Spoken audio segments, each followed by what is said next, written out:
তারা এগুলাকে ছাড়তেছেন, নিজের অশ্লীল ছবিগুলোকে আপলোড করতেছেন বেশি ভিউজের জন্য।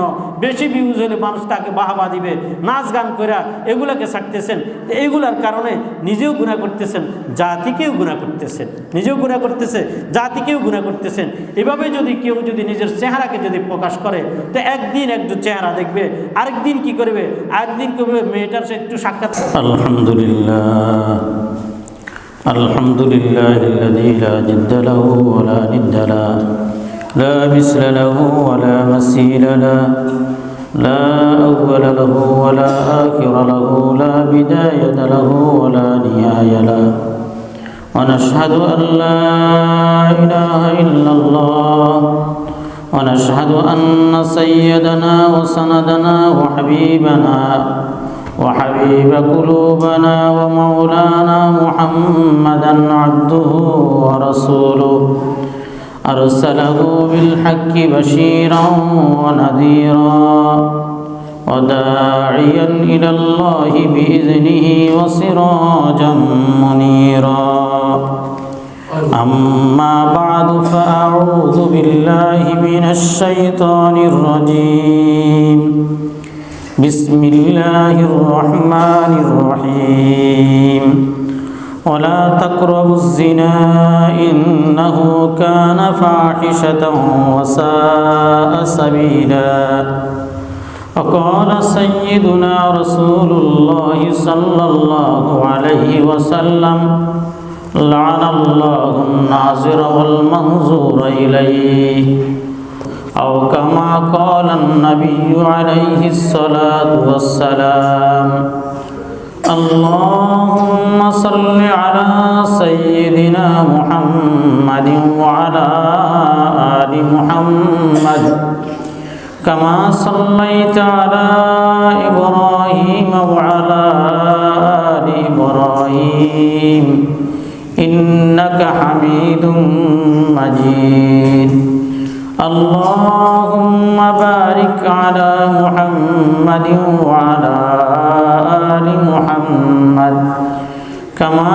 باركت على إبراهيم وعلى آل إبراهيم إنك حميد مجيد اللهم صل على سيدنا محمد كلما ذكره الذاكرون وكلما غفل عن ذكره الغافلون أستغفر الله الذي لا إله إلا هو الحي القيوم وأتوب إليه لا حول ولا قوة إلا بالله أستغفر الله الذي لا إله إلا هو الحي القيوم وأتوب إليه لا حول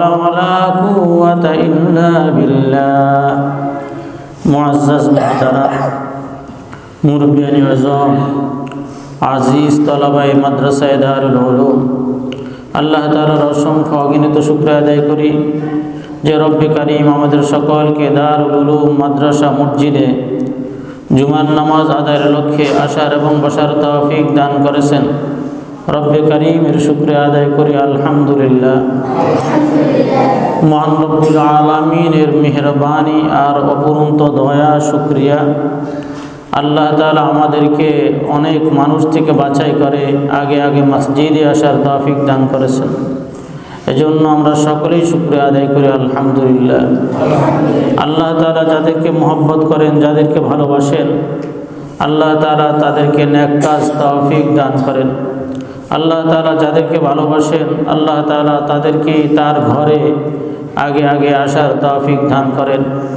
আল্লাহ তাআলা যাদেরকে জান্নাত দিতে চান, আল্লাহ তাআলা তাদেরকে জান্নাতের কাজ করার আল্লাহ তাআলা তৌফিক দান করেন।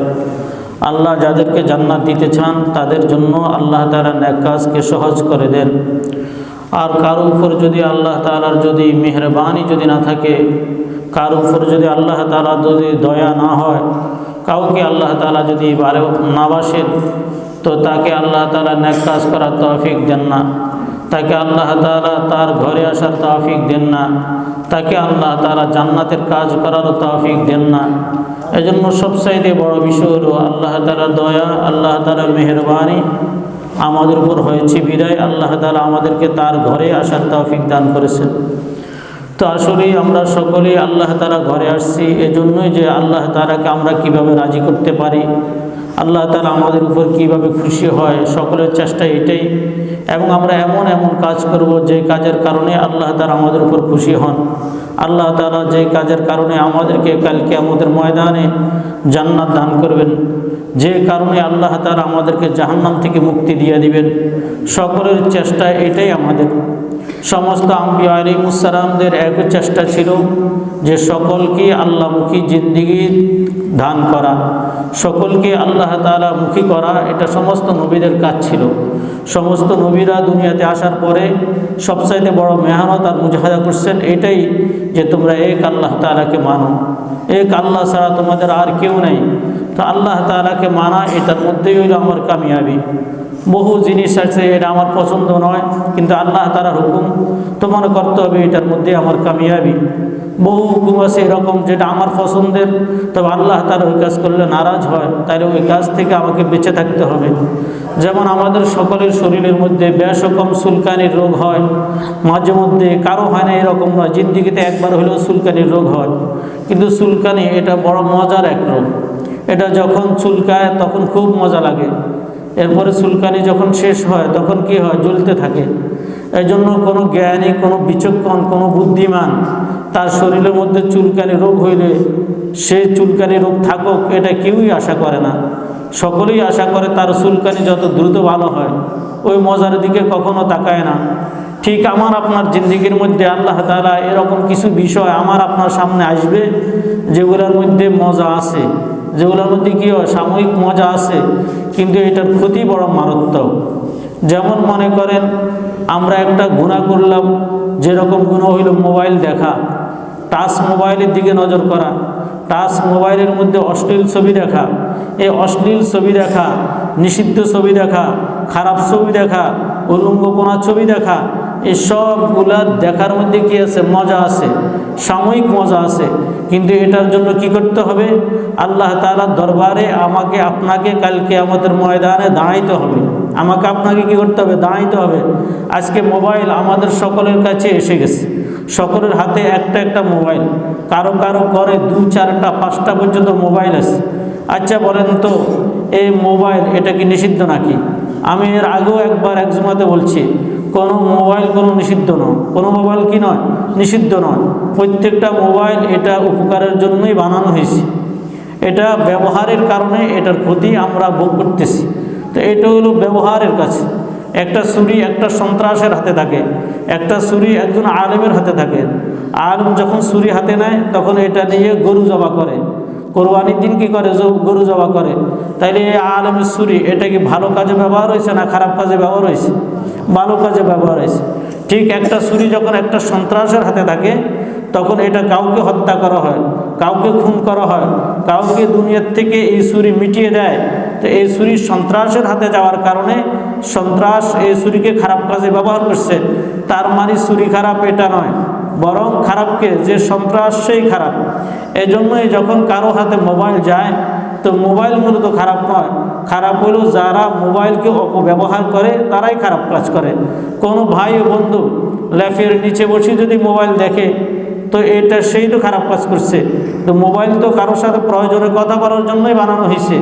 কেউ যদি এটা দিয়ে যদি টিকটক তৈরি করে তাহলে সে খারাপ কাজে যদি ব্যবহার করে এটার কারণে সে গুনাহগার হবে।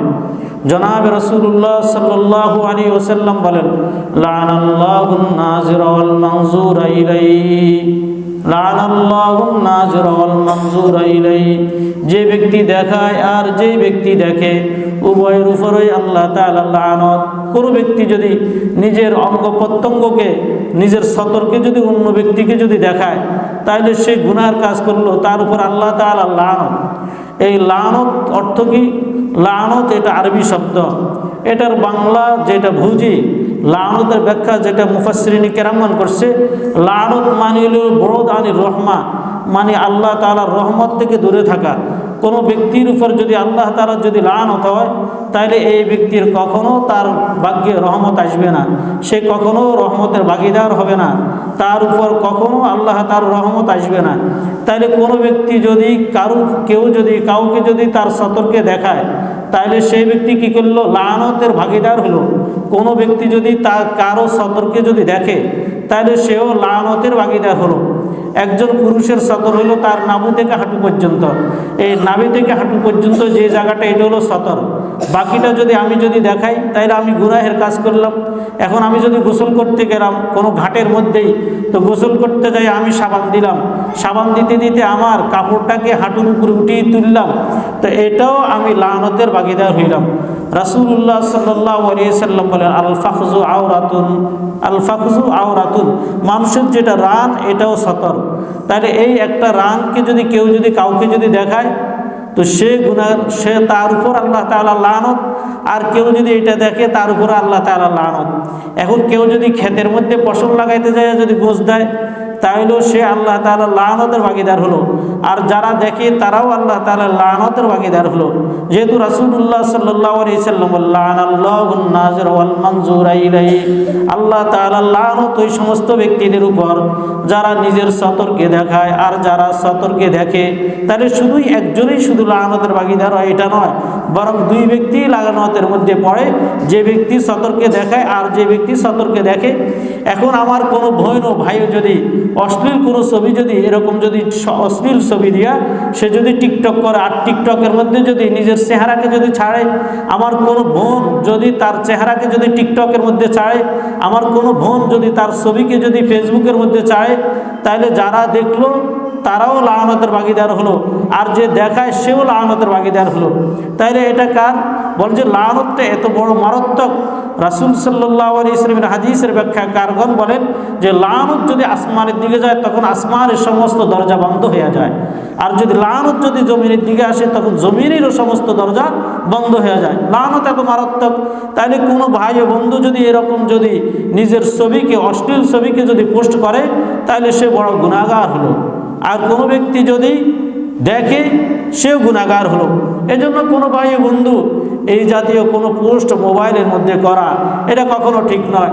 আবার কোনো ভাই ও বন্ধু এরকম চলতেছে, আমার বোনেরা চলতেছেন এরকমভাবে যে কোথাও পর্দা করে না, চেহারার মধ্যে হিজাব রাখে না, চেহারার মধ্যে কাপড় রাখে না, তো বলে যে তারাও এরকম গুনাহগার হলো। তারাও কি হলো? এরকম গুনাহগার হলো।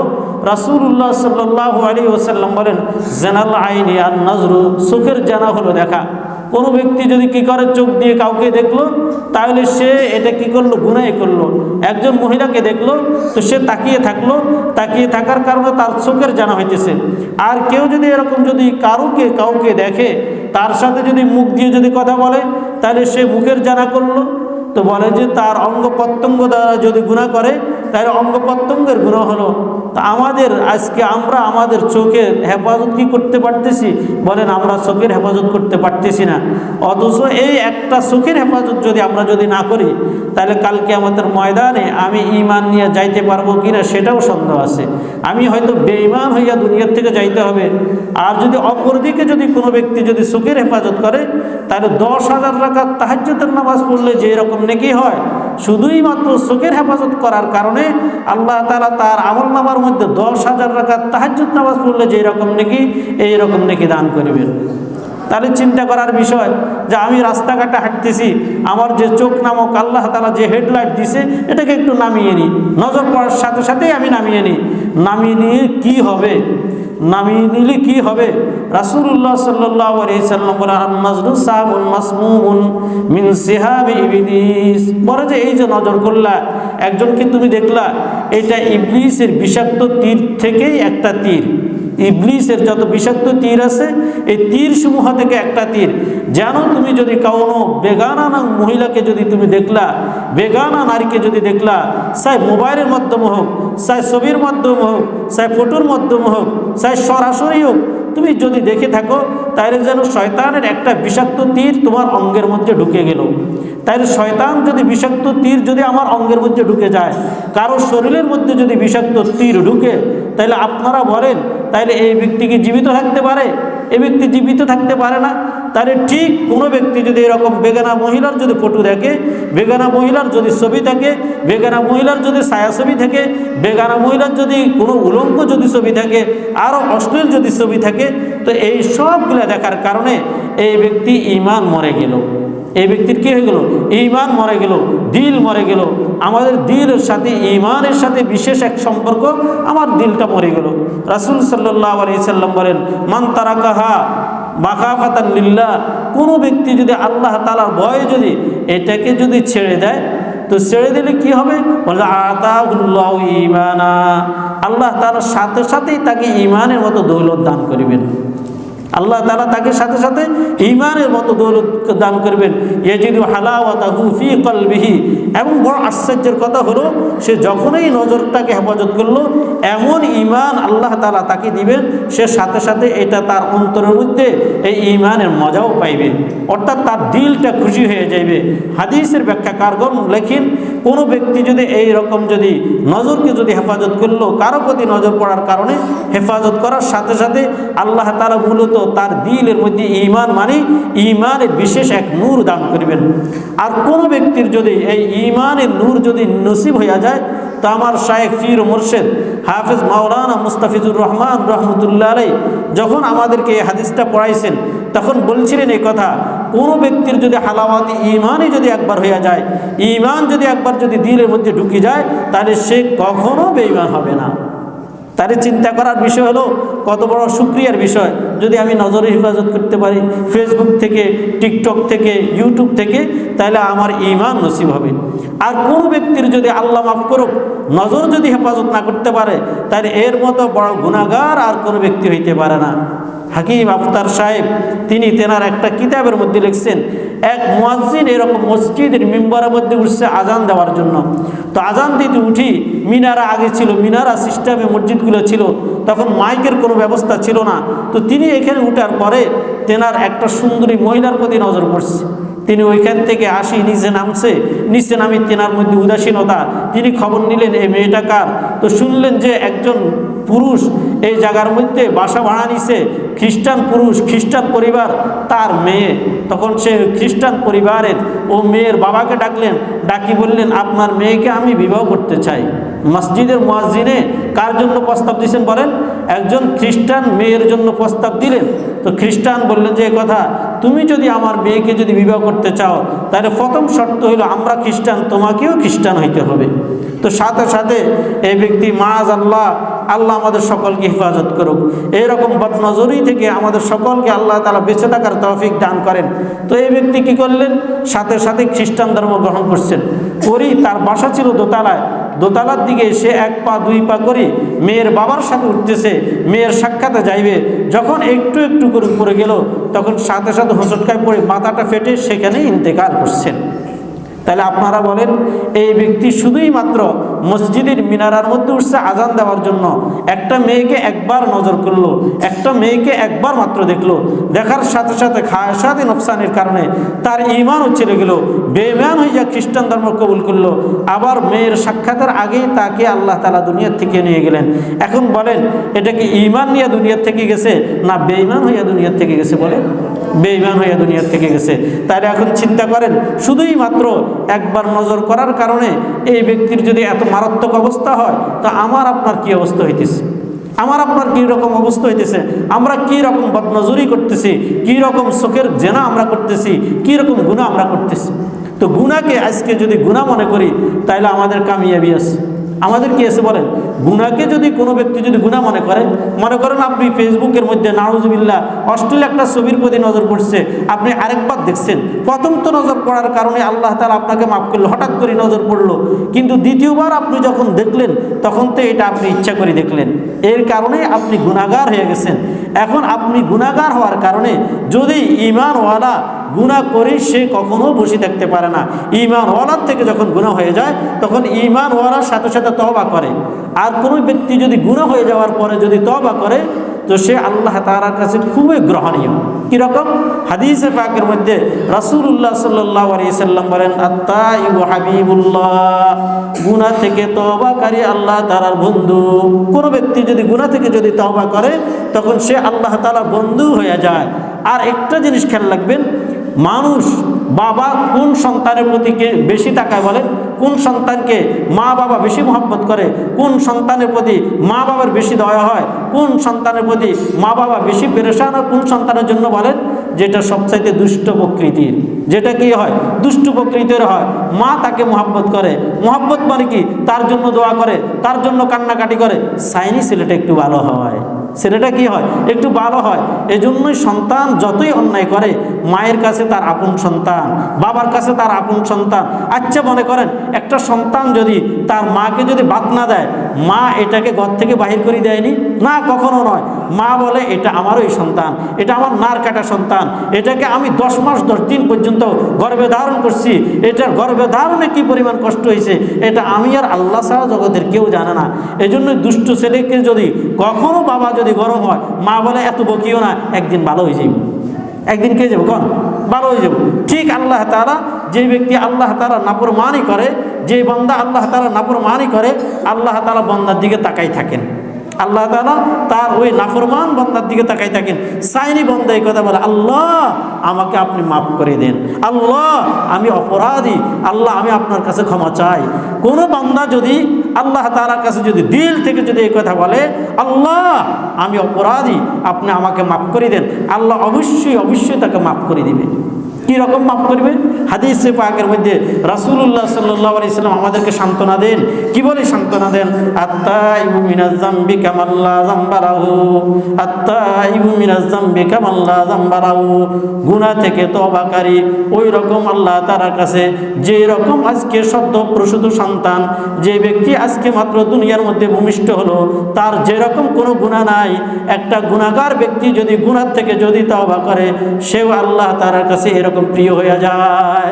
তাহলে যদি আমি আপনি যদি আমার আপনার থেকে এতদিন পর্যন্ত আমি একেবারেই ভুলে গেছি, আমার মাহবুদ থেকে আমি সরে গেছি, আমার মাহবুদকে আমি কখনো স্মরণ করি নাই, আমার মাহবুদকে আমি এই মুখের দ্বারায় কখনো ডাকি নাই, কিন্তু মাহবুদ আমার মুখের দিকে তাকিয়ে আসছেন, মাহবুদ আমার মুখের দিকে তাকিয়ে আছেন, দেখিনি আমার বান্দা একবার আমাকে ডাক দেয়, আর যখনই আমার বান্দা আমাকে যদি একবার যদি ডাক দেয়, আমি আমার বান্দাকে অবশ্যই মাফ করে দেব। আল্লাহ তাআলা তাকিয়ে আছেন, আমার আপনার প্রত্যেকের দিকে তাকিয়ে আছেন। আপনারা যারা জানেন, যাদের বয়স হয়েছে, তাঁতের মেলের মধ্যে তাঁতিরা কাপড় বানায়, তাঁতির মেলের মধ্যে কি করে? তাঁতিরা কাপড় বুনে। তাঁতিরা যখন কাপড় বুনে 2 হাত দ্বারা তারা মাক্কুকে টানে, আবার পায়ের দ্বারা কাজ করে। তারা কোনটার দিকে তাকিয়ে থাকে বলেন? চোখ দিয়ে তারা সুতার দিকে তাকিয়ে থাকে, কোন সুতাটা ছিঁড়ে। বালু সুতার দিকে তাকিয়ে থাকে না সেনা সুতার দিকে? বলেন সেনা সুতার দিকে। কোন সুতাটা ছিঁড়ে যায়, আর যখনই ছিঁড়ে যায় সাথে সাথে তাঁতি কি করে? এটাকে জোড়া লাগিয়ে দেয়। ঠিক আল্লাহ তাআলা তার ইমানদার বান্দা, যাদের একবার হালাওয়াতি ইমানই নসিব হয়ে গেছে, যারা তার নজরকে হেফাজত করছে, কোনো কারণে যদি তার যদি গুনাহ হয়ে যায়, তা আল্লাহ তাআলা জোড়া লাগিয়ে দেন, বলে বান্দা তুমি একটু তওবা করো, তুমি যদি তওবা করো আমি তোমাকে মাফ করে দেব, আমি তোমার অপেক্ষা আছি। বান্দা তোমাকে তো আমি বানাইছি, লাকাদ খালাকনাল ইনসানা ফি আহসানি তাকওয়িম। আল্লাহ তাআলা বলেন আমি ইনসানকে খুবই উত্তমভাবে বানাইছি। তো যদি আল্লাহ তাআলা আমাকে আপনাকে উত্তমভাবে বানাই থাকে, আল্লাহ আমাকে আপনাকে কেমনে জাহান্নামে দিবে বলেন? কেমনে জাহান্নামে দিবে? কুদরতে আমাদেরকে তার কুদরতি হাত দ্বারা বানাইছেন, এজন্য আল্লাহ আমাদেরকে জাহান্নামে দিতে পারে না। আল্লাহ তাআলা কোরআনে কারীমের আরেকটা আয়াতে বলেন, ওয়ালাকাদ কাররামনা বনি আদম, ওয়ালাকাদ কাররামনা বনি আদম। আমি বনি আদমকে বহু মর্যাদাময় করে বানিয়েছি। অর্থাৎ বনি আদমের শ্রেষ্ঠত্ব সকলের উপরে। বলেন ফেরেশতার শ্রেষ্ঠত্ব বেশি না বনি আদমের শ্রেষ্ঠত্ব বেশি? বলেন বনি আদমের শ্রেষ্ঠত্ব ফেরেশতাদের থেকেও বেশি। আল্লাহ তাআলা আমাদেরকে আশরাফুল মাখলুকাত বানিয়েছেন, অর্থাৎ মানুষ সমস্ত মাখলুকাতের মধ্যে শ্রেষ্ঠ হলো মানুষ। তো মানুষ যদি শ্রেষ্ঠত্ব হয়, মানুষদের কীভাবে আল্লাহ তাআলা জাহান্নামে দিবে? এজন্যই কারো থেকে যখন কোনো গুনাহ হয়ে যায়, তো আল্লাহ তাআলা বান্দার দিকে তাকিয়ে থাকেন, দেখিনি আমার বান্দা একবার নি তওবা করে, একবার নি বলে আল্লাহ তুমি আমাকে মাফ করে দাও। শুধুই যদি বাংলাতেও যদি এই কথা বলে, নোয়াখালীর ভাষায় তো যদি এই কথা বলে, আল্লাহ তাকে অবশ্যই মাফ করে দিবেন। এটার জন্য নামাজ পড়তে হবে, গোসল করতে হবে, এটা কোনো শর্তই নয়। আল্লাহ শুধু বান্দার দিলের দিকে তাকিয়ে থাকে, একবার বলো আমি তোমাকে মাফ করে দেব, আমি তোমাকে কি করে দেব? মাফ করে দেব। একজন ব্যক্তি রাসূলুল্লাহ সাল্লাল্লাহু আলাইহি ওয়াসাল্লামের সাহাবী তিনি এরকম রাস্তা দিয়ে যাইতেছেন। ওমর ফারুক রাদিয়াল্লাহু তাআলা আনহু দেখতেছেন একটা লোক ডুকরে ডুকরে কাঁদতেছে, খুব চিৎকার করে করে কাঁদতেছে, মানে বুকের মধ্যে থাপ্পড় দিতে দিতে আমরা যেরকম কাঁদি এরকম খুব পেরেশান হয়ে এই ব্যক্তি কাঁদতেছে। ওমর ফারুক রাদিয়াল্লাহু তাআলা কান্না দেখে একটু দয়া হলো, জিজ্ঞাসা করলো, তোমার কি হলো বন্ধু, এরকম কেন কাঁদতেছ? বললো যে আমি বড় অপরাধী, এজন্যই কাঁদতেছি, আমাকে একটু রাসূলের কাছে যাই একটু সুপারিশ করো আমার বিষয়ে, আমার অপরাধ আল্লাহ ক্ষমা করব কিনা। তো বললো যে অপরাধ কি? বললো যে না, অপরাধ বলা যাইব না, রাসূলের দরবার শুধু তুমি আমার জন্য একটু সুপারিশ করবা। ওমর ফারুক রাদিয়াল্লাহু তাআলা আনহু তাকে নিয়ে গেলেন। ওমর ফারুক রাদিয়াল্লাহু তাআলা আনহু তার কান্না দেখি ওমর ফারুক রাদিয়াল্লাহু তাআলা নিজেও কাঁদতেছে, সে রাসূলের দরবারে যাইয়া সেও কাঁদতেছে, ডুকরে ডুকরে কাঁদতেছে। এখনো তার কান্না আগের থেকেও একটু কমে নাই, বরং কান্নার বিটার রাসূলকে দেখে আরো বেড়ে গেছে, আরো জোরে সোরে কাঁদতেছে। রাসূলুল্লাহ সাল্লাল্লাহু আলাইহি সাল্লাম বললেন, কি হলো? বললো যে ইয়া রাসূলুল্লাহ, আমি বড় অপরাধী। বললো যে তোমার কি অপরাধ বলো? বললো যে অপরাধ বলা যাইব না, এত মারাত্মক অপরাধী। বললো তুমি কি শিরিক করছো? আল্লাহর সাথে কি শিরিক করছো? বলো না, আমি আল্লাহ তাআলার সাথে শিরিক করি নাই। তো বললেন যে কি করছো, তুমি কি কাউকে হত্যা করলো? বললো না আল্লাহ রাসূল, আমি কাউকে হত্যা করি নাই, তবে এর চাইতেও আমি বড় অপরাধী। রাসূলুল্লাহ সাল্লাল্লাহু আলাইহি সাল্লাম জিজ্ঞাসা করলেন যে তোমার অপরাধ কি বলো? তো বললো যে ইয়া রাসূলুল্লাহ, আমি একটা কাফন চোর, আমি কাফন চুরি করি, আমার পেশাই হলো এটা। হে আল্লাহ রাসূল, কেউ যখন কাউকে যখন মৃত ব্যক্তিকে যখন দাফন করে আসে, আল্লাহ রাসূল, আমি যে কবর খনন করি আর যত রাত্রি হোক যেভাবে হোক তার গায়ের থেকে আমি কাফনটা ছিঁড়ে তার গায়ের থেকে নিয়ে আসি। হে আল্লাহ রাসূল, একদিন রাত্রে এরকম আমাদের এলাকার একজন মেয়েকে, যুবতী মেয়ের ইন্তেকাল হলো, তাকে কবরস্থ করা হবে, আমার আর ঘুম আসতেছে না। আমি তার জানাজাও গেলাম, তার জানাজার থেকে চলে আসলাম। সমস্ত মানুষ যখন চলে গেল, রাত্র গভীর হলো। হে আল্লাহ রাসূল, আমি এক পা দুই পা করে নীরবে তার কবরের দিকে চলে গেলাম, যাই কবরটাকে খুঁজলাম। কবরটাকে খোঁজার পরে যখন লাশটা আমার চোখের সামনে আসলো, হে আল্লাহ রাসূল, আমি তার গায়ের থেকে কাফনটাকে টান দিলাম। এরপর আমি টান দিয়ে তার গায়ের থেকে কাফনটাকে খুলে নিলাম। যুবতী মেয়ে খুবই সুন্দর, আমার নজরও তার প্রতি পড়লো, আমার নজরও তার প্রতি পড়লো।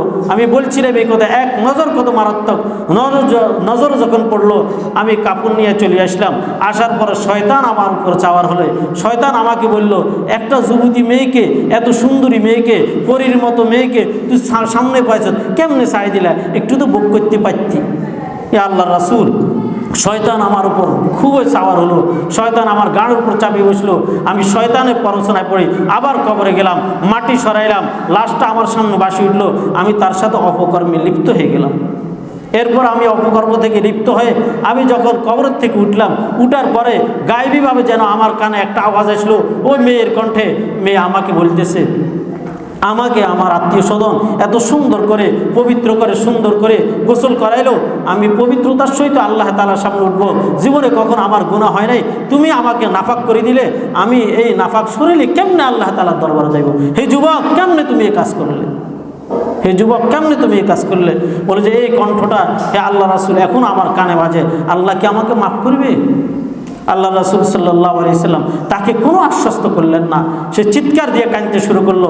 যেখানে রহমাতুল লিল আলামিন যেখানে আমার ব্যাপারে রাগান্বিত হয়ে গেলেন, রহমাতুল লিল আলামিন যখন আমাকে আমার মাগফিরাতের ব্যাপারে, ক্ষমার ব্যাপারে কোনো আশ্বস্ত করলেন না, তাইলে তো আমার কোনো ক্ষমাই নাই, আমি তো বাঁচতেই পারবো না।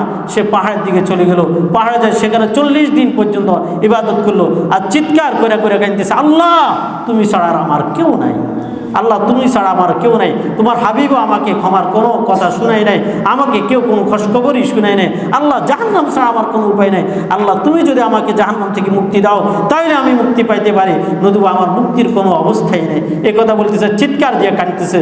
40 দিন পর্যন্ত অনবরত যখন আল্লাহ তাআলার কাছে কাঁদতেছে, আল্লাহ তাআলা জিবরাইল আলাইহিস সালামকে রাসূলুল্লাহ সাল্লাল্লাহু আলাইহি সাল্লামের কাছে পাঠিয়ে দিলেন।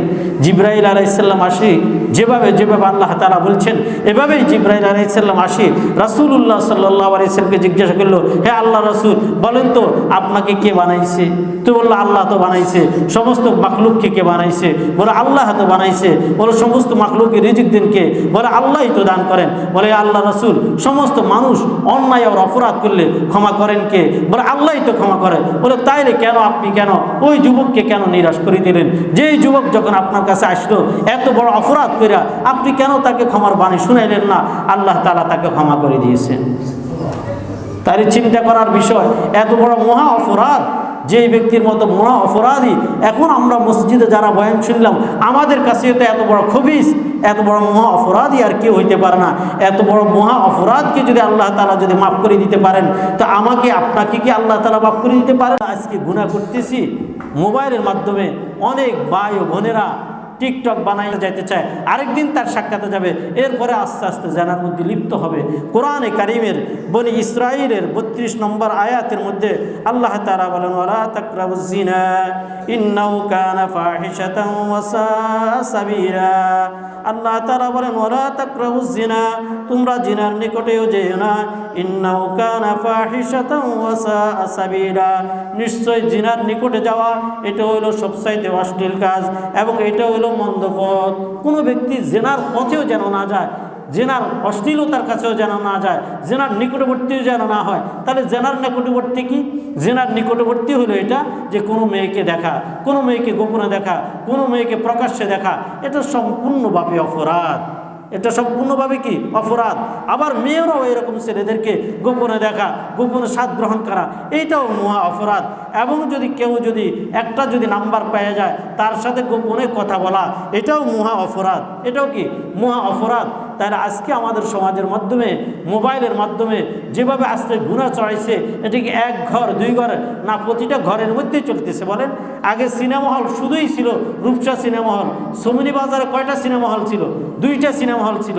কোনো ব্যক্তি যদি সিনেমা চাইছে, তো আমরা ছোটো তাদেরকে দেখছি, আমাদের বাবারা তাদেরকে ঘরে জায়গা দেন নাই, তার বাচ্চাও বন্ধ করে দিছে।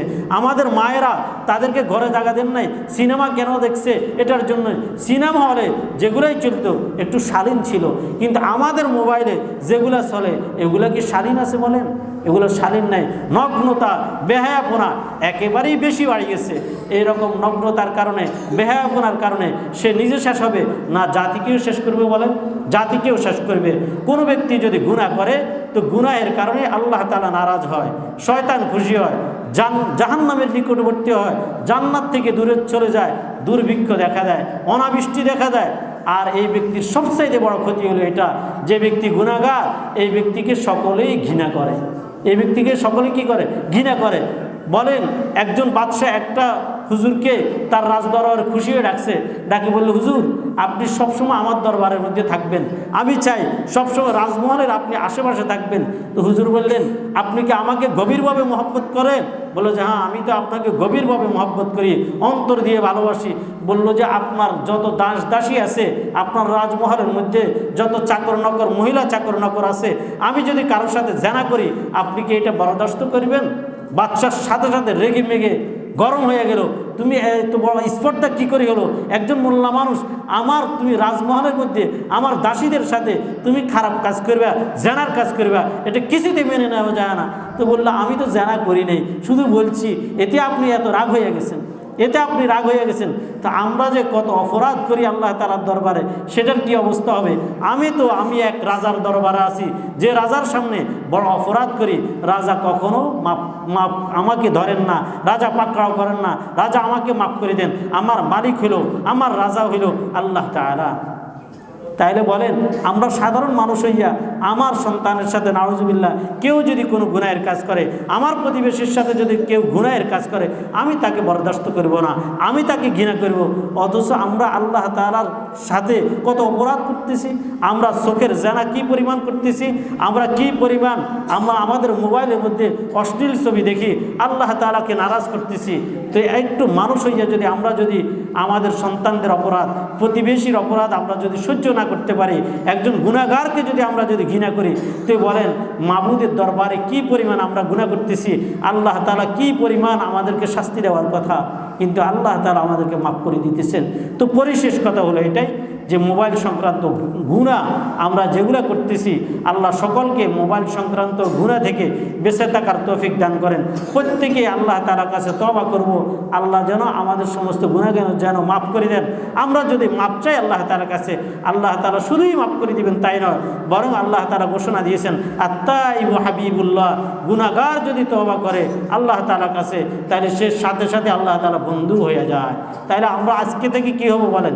আজকে থেকে আমরা আমরা আল্লাহ তাআলা বন্ধু হয়ে যাব। আল্লাহ আমাদের সকলকে সব রকমের গুনাহ থেকে বেঁচে থেকে আল্লাহ তাআলা বন্ধু হওয়ার তৌফিক দান করেন। সুবহানাকাল্লাহুম্মা বিহামদিকা আশহাদু আল্লা ইলাহা ইল্লা আনতা আস্তাগফিরুকা ওয়া আতুবু ইলাইক। যারা সুন্নাত